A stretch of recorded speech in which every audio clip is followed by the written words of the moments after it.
PTSD मतलब post traumatic stress disorder. इसमें नाम में ही ये सब क्लियर हो जाता है। पोस्ट ट्रॉमेटिक मतलब कोई भी ट्रॉमा होने के बाद में जिस तरह से पेशेंट की मनोअवस्था होती है, जो रिएक्ट करता है, जैसे स्ट्रेस के सिम्टम्स आते हैं, तो उसको पोस्ट ट्रॉमेटिक स्ट्रेस डिसऑर्डर कहते हैं। अब इसमें कैसा है कि ट्रॉमा ये दो प्रकार का हो सकता है। एक तो फिजिकल ट्रॉमा या फिर साइकोलॉजिकल ट्रॉमा। तो फिजिकल ट्रॉमा में जैसे वो पेशेंट के साथ में पास में अगर कुछ फिजिकल असल्ट हुआ है, कुछ जिसको हम बोलते हैं कुछ फिजिकल इंजरी करने की किसी ने कोशिश किया है या फिजिकली हार्म करने की कोशिश किया है, तो ये फिजिकल ट्रॉमा होता है।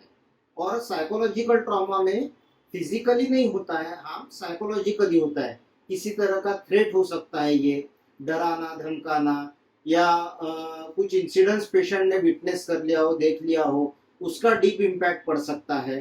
तो उसके बाद में जो रिएक्शंस आते हैं, डर लगना है, बाकी चीज़ें उसके साथ में, नींद में डिस्टर्ब होना, बेचैन होना, ये सब सिम्टम्स उसमें डेवलप होते हैं। पेशेंट पैनिक हो सकता है, तो ये सब उसमें पोस्ट ट्रॉमेटिक स्ट्रेस डिसऑर्डर में होता है। कैसे सोशल और पर्सनल भी इसमें, जैसे मैंने फिजिकल ट्रॉमा और साइकोलॉजिकल ट्रॉमा कहा, इसमें एक तरह से हम दूसरा भी एक क्लासीफाई कर सकते हैं, एक पर्सनल इंसिडेंट्स और सोशल इंसिडेंट्स। ये जैसे पहले मैंने कहा कि ये पर्सनल इसमें हो गए, सोशल कॉज भी कुछ रह सकते हैं, जैसे अर्थक्वेक हो गया, वॉर हो गया, या सोशल अनरेस्ट हो गया, कुछ दंगे हो गए, कुछ हो गया, तो उसका जो डीप इम्पैक्ट माइंड पे पड़ता है पेशेंट के, जो इसको हैंडल नहीं कर पाते हैं, उस चीज का उनमें डर बैठ जाता है, तो उसमें ये पोस्ट ट्रॉमेटिक स्ट्रेस डिसऑर्डर के सिम्टम्स डेवलप होने के चांसेस रहते हैं।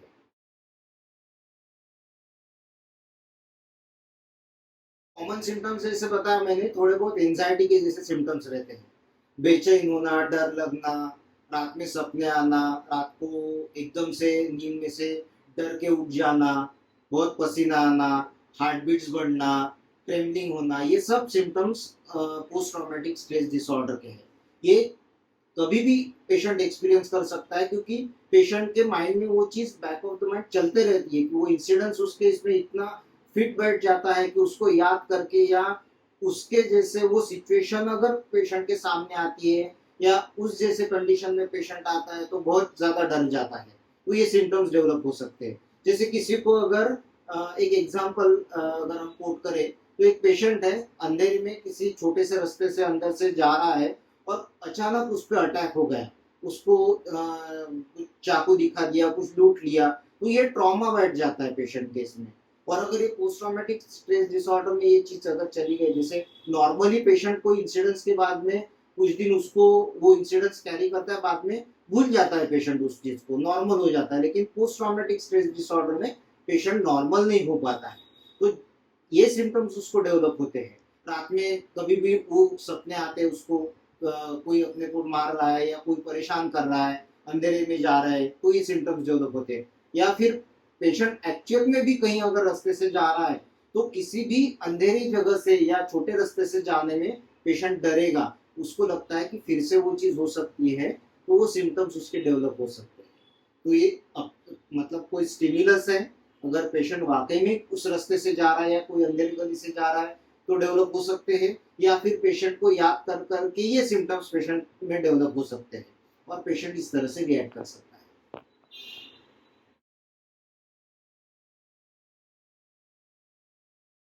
पीटीएसडी का केस अगर है, तो नेचुरली वो पेशेंट कंट्रोल नहीं कर पा रहा है उस चीज को खुद से, इसीलिए वो ये सिम्टम्स डेवलप हो रहे हैं। तो इसमें पेशेंट को मेडिसिनल हेल्प दिया जा सकता है। अकॉर्डिंगली होम्योपैथिक मेडिसिन सिलेक्ट करेंगे तो पेशेंट का डर कम हो जाता है, पेशेंट का जिस तरह से ओवर रिएक्ट करता है पेशेंट, वो कम हो जाता है, काम एंड क्वाइट हो जाता है, तो उसकी वजह से उसको शांत नींद आती है, पेशेंट डिस्टर्ब नहीं होता है, नॉर्मल एक्टिविटी करने में वो मेडिसिन हेल्प करते हैं। और सेकंड आता है थेरेपीज। एक तो काउंसलिंग और थेरेपीज। काउंसलिंग में पेशेंट को अवेयर किया जाता है कि वो चीज इंसिडेंस हो चुका है, वो अभी नहीं है, तो इस चीज को पेशेंट को एक्सेप्ट कराने लगाते हैं कि वो चीज पहले हो चुकी है, अभी आपके सामने वो चीज नहीं है, तो आप उस तरह से आपका जो रिएक्शन है वो अप्रोप्रिएट नहीं है, तो इसलिए आपको वो उस तरह से सोचना नहीं है। और साइकोथेरेपीज में क्या होता है, पेशेंट को कुछ टेक्निक जैसे बिहेवियर थेरेपीज देते हैं हम लोग। बिहेवियर थेरेपीज में अल्टीमेटली क्या होता है, पेशेंट का थॉट प्रोसेस चेंज करने पे जोर रहता है कि आप को जब उस तरह के थॉट आए तो आप खुद को कैसे डाइवर्ट कर सकते हो, पुराने थॉट्स में से निकल के बाहर आप प्रेजेंट में कैसे आ सकते हो, बाकी चीजें आप पॉजिटिवली कैसे सोच सकते हो। ये बिहेवियर थेरेपीज में उसमें अलग अलग तरीके से पेशेंट को समझाया जाता है। और एक होता है सिस्टमेटिक डिसेंसिटाइजेशन। ये भी टेक्निक में क्या होता है कि पेशेंट को धीरे धीरे उस चीज को एक्सपोज करवाया जाता है, वो एक्सपोज करवा के उसको डर कम किया जाता है। तो इसमें कैसा रहता है, दो टाइप रहते हैं, एक एक्चुअल एक्सपोजर और एक उसको जैसे हम बोलते हैं कि आर्टिफिशियली वो चीज उसमें क्रिएट करके। एक्चुअल एक्सपोजर में क्या होता है, अगर पेशेंट को अंधेरे से डर लग रहा है तो पेशेंट को धीरे धीरे घर में ही लाइट बंद करके या ऐसे आजू बाजू के रास्ते जो है वहां पे अंधेरा है तो पेशेंट को धीरे धीरे वहां साथ में लेके जाके उसको एक्सपोज करके ये उसका डर कम कराया जाता है। क्योंकि पेशेंट को जब एक स्टेप बाय स्टेप आगे लेके जाते हैं तो पेशेंट को इंटेंस फीलिंग आती है, डर लगता है। तो जहाँ पे पेशेंट को सहन नहीं होता वहां से पेशेंट को हम पीछे ले लेते हैं। तो यही चीज हम पेशेंट को रिलैक्स करके वो विजुअलाइज भी करवा सकते हैं कि आप इमेजिन करो कि आप वो अंधेरे रास्ते से जा रहे हो, आप कॉन्फिडेंट हो, आपको डर नहीं लग रहा है। ये ऐसे उन पेशेंट को सजेशंस देके हम उसको धीरे धीरे वो चीज को एक्सपोज करवाते हैं आर्टिफिशियली, मतलब psychologically in absence of that situation. तो इससे क्या होता है, पेशेंट को धीरे धीरे एक्सपोजर होता है और जो पेशेंट का डर है धीरे धीरे वो कम होने लगता है। लेकिन ऑफ कोर्स ये थेरेपीज जो बिहेवियर थेरेपीज है या सिस्टमैटिक डिसेंसिटाइजेशन है, इट टेक्स टाइम, उसको टाइम लगता है, कुछ सेशंस लेने पड़ते हैं, उसको कुछ दिन या कुछ महीने भी लग सकते हैं, डिपेंड्स पेशेंट की सिचुएशन कैसी है। तो ये अलग अलग हमारे पास ऑप्शंस रहते हैं ट्रीटमेंट के। तो पेशेंट जैसा रिस्पॉन्स देता है उस तरह से वो हम आगे बढ़ते जाते हैं।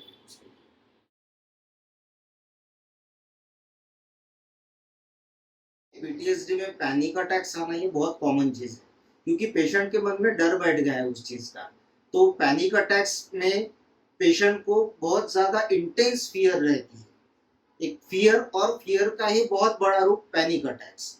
तो ये पैनिक अटैक्स इसमें पोस्ट ट्रॉमेटिक स्ट्रेस डिसऑर्डर में बहुत कॉमन है। तो पैनिक अटैक्स में ऐसे पेशेंट घबरा के डर के मारे में डर के एकदम से पेशेंट सहम जाता है, पाल्पिटेशन होता है, ट्रेमर्स आते हैं, ये सब कॉमन है पीटीएसडी में। और उसका भी ट्रीटमेंट जो है वो पैनिक अटैक्स का भी due to post traumatic stress disorder, ये वही है जो मैंने अभी एक्सप्लेन किया है 2 मिनट पहले। मेडिसिन का हेल्प ले सकते हैं, प्लस काउंसलिंग साइकोथेरेपीज का भी उसमें हेल्प लेके पेशेंट को उसमें से बाहर निकाले जा सकते हैं। इसके लिए पेशेंट, ये जो भी ये लोग वीडियो देख रहे हैं, मैं उनको एक ये चीज बताना चाहूंगा कि जो पेशेंट्स या जो पर्सन एक्सेप्ट करते हैं कि मुझ में ये प्रॉब्लम है और मुझे इससे बाहर निकलना है, वो पेशेंट्स में बहुत वंडरफुल रिजल्ट्स आते हैं। वो पेशेंट्स इसमें से बहुत जल्दी एंजाइटी हो, पैनिक अटैक्स हो या पोस्ट ट्रॉमेटिक डिसऑर्डर हो, बहुत जल्दी से बाहर निकलते हैं। लेकिन हमने अनफॉर्चुनेटली ऐसे भी पेशेंट्स हमारे पास बहुत सारे आते हैं, हम लोग देखते हैं कि जिनको खुद को इसमें से कुछ करने की इच्छा नहीं है, बाहर निकलने की इच्छा नहीं है। जो करना है आप करो, आप मेडिसिन दो, आप करो, आप हमको बताओ, लेकिन उस पर जो इम्प्लीमेंटेशन करना है, हम थेरेपीज बता रहे हैं, हम कुछ टेक्निक्स बता रहे हैं, वो टेक्निक्स आपको इम्प्लीमेंट करना है, थॉट प्रोसेस चेंज करना है, उसको आपको इम्प्लीमेंट करना है। वो अगर इम्प्लीमेंट नहीं हुआ तो ट्रीटमेंट में एक सेटिस्फैक्ट्री इम्प्रूवमेंट या अच्छा रिजल्ट नहीं आता है। इसीलिए पेशेंट के साइड से रिस्पॉन्स अगर आता है, जो जिनमें आता है उनमें बहुत जल्दी बहुत एक्सलेंट रिजल्ट्स मिलते हैं।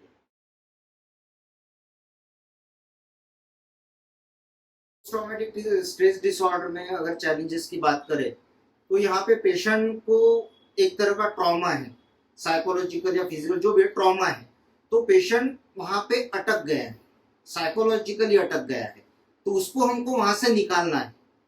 तो निकालने के लिए जैसे मैंने कहा कि मेडिसिन की भी हेल्प ले सकते हैं।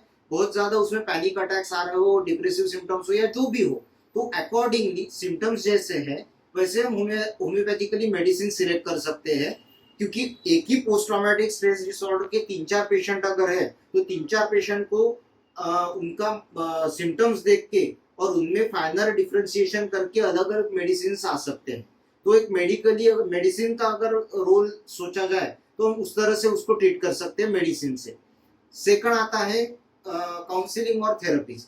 काउंसलिंग और थेरेपीज में क्या आता है कि काउंसलिंग में सबसे पहले हम पेशेंट को उस चीज को जो पेशेंट एक्सपीरियंस कर रहा है, जो पेशेंट के साथ हो रहा है, तो उस बारे में हम पेशेंट को अवेयर करवाते हैं कि आपके साथ क्या हो रहा है, आप ये सब जो हो रहा है वो इंसिडेंस हो चुका है, इंसिडेंस का इम्पैक्ट आपके माइंड पे बहुत ज्यादा स्ट्रांग हुआ है, उसका डर है, उसकी वजह से आपको ये सब हो रहा है। तो अगर सिचुएशन सामने है और हम डर रहे हैं तो ये नॉर्मल है, लेकिन एक बार सिचुएशन हो चुकी है, पास में चला गया है, अभी हमारे सामने सिचुएशन नहीं है, तो हम उस तरह से रिएक्ट करना ठीक नहीं है। ये पेशेंट को हम उसको अलग अलग तरीके से अवेयर करवाते हैं। ये एक एग्जांपल के लिए मैं शॉर्ट में बता रहा हूँ, जैसे किसी को अगर कुत्ते का डर लगता है, किसी को पास में कुत्ते ने काट लिया है, तो वो पर्सन को कुत्ते का डर लगना स्वाभाविक है, लेकिन अगर वो कुत्ता नाम से ही अगर वो पैनिक हो जाता है तो वो सोचने वाली बात है। तो वहां पे हमको बताना पड़ेगा उसको कि अभी कुत्ता सामने नहीं है, आपको डॉग बाइट हुआ है वो अभी सामने नहीं है, आप इस तरह से अभी रिएक्ट करना प्रॉपर नहीं है। अगर वो सामने है तो बात अलग है, तो रिएक्शंस अलग अलग हो सकते हैं। तो इन अब्सेंस ऑफ सिचुएशन आप रिएक्ट कर रहे हो तो आपके रिएक्शंस को चेंज करना पड़ेगा, आपके थॉट प्रोसेस को चेंज करना पड़ेगा। ये पेशेंट को हम समझाते हैं काउंसलिंग में। फिर थेरेपीज में थॉट प्रोसेस को चेंज कैसे किया जाता है वो हम समझाते हैं, वो टेक्निक्स देते हैं। उसमें फिर जैसे मैंने कहा कि सिस्टमैटिक डिसेंसिटाइजेशन टेक्निक भी यूज करके उसको धीरे धीरे एक्सपोज करके, आर्टिफिशियल या एक्चुअल एक्सपोज करके वो सिचुएशन से धीरे धीरे पेशेंट को उसका डर कम करने की कोशिश करते हैं। वो लेंदी प्रोसीजर रहता है, टाइम लगता है। और जो बैरियर्स है, पोटेंशियल बैरियर्स की अगर हम बात करते हैं तो प्रॉब्लम क्या होता है, बहुत बार ऐसे पेशेंट्स जैसे फिजिकल प्रॉब्लम के पेशेंट्स हमारे पास जल्दी से आ जाते हैं, या मतलब कोई भी डॉक्टर के पास जल्दी से जाते हैं, लेकिन साइकोलॉजिकल प्रॉब्लम्स के पेशेंट जल्दी से पेशेंट्स डॉक्टर के पास नहीं जाते हैं, साइकेट्रिस्ट के पास नहीं जाते हैं। तो अगर जाते भी हैं तो बहुत सारे पेशेंट्स का एक्सपेक्टेशन ये रहता है कि जो भी करना है आप करो, मुझे मेडिसिन दो और मुझे ठीक करो। लेकिन उसके साथ में जो हमने टेक्निक्स बताए हैं वो पेशेंट को टेक्निक्स फॉलो करने हैं, वो फॉलो करेंगे तो पेशेंट में रिजल्ट जल्दी आएगा, अदरवाइज रिजल्ट जल्दी नहीं आएगा।